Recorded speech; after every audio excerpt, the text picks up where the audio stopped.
I thought it was kind of cool. Maybe you will, maybe you won't, but either way, this kind of gives us an idea of inflation and what inflation has been going on. So, inflation is basically the strength of the US dollar. As the US dollar gets weaker, everything else gets more valuable and more expensive. So, this chart right here on the left, this is the JP Morgan Guide to the Markets. It's just a great chart of really nerdy stuff. And it shows you the strength of the US dollar compared to other currencies and what currencies people are wanting to buy. Well, what's interesting is you see that from 2021 through into 2021 through now, it's actually gone up.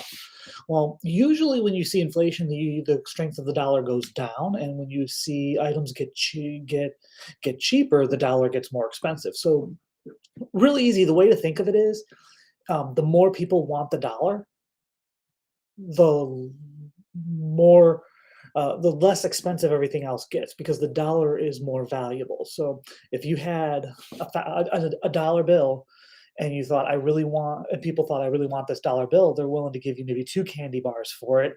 But if they don't want the dollar as much, you might only get one. So over time, the strength of the dollar goes down and prices go up, or the strength of the dollar goes up and prices go down. It all really correlates to, do people want the dollar or not?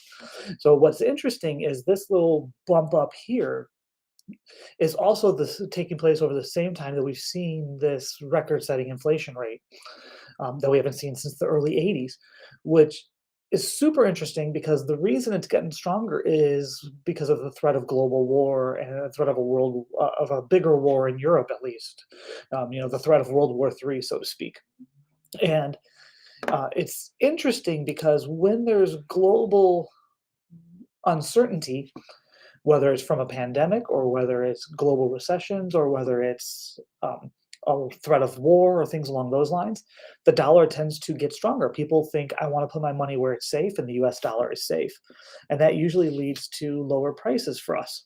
Well, what this means is that inflation could have been a whole lot worse if it wasn't for maybe a second surge of or guess I shouldn't say second surge, whatever fourth wave or fifth wave we're in of COVID, where we've seen some numbers increase again. I don't think it's a concern. I'm not worried about it at all. But or the invasion in Ukraine, like the invasion in Ukraine has most definitely helped us slow down the inflation that we're seeing. So my question isn't how bad has inflation been, but how bad could it have been? I know this is a little bit on the nerdy side, but it was interesting to me, so I thought I'd share it with you guys. Have a good day. I'll do more videos probably throughout the course of today because I'm got something coming in regards to the recession. So have a good day, everyone.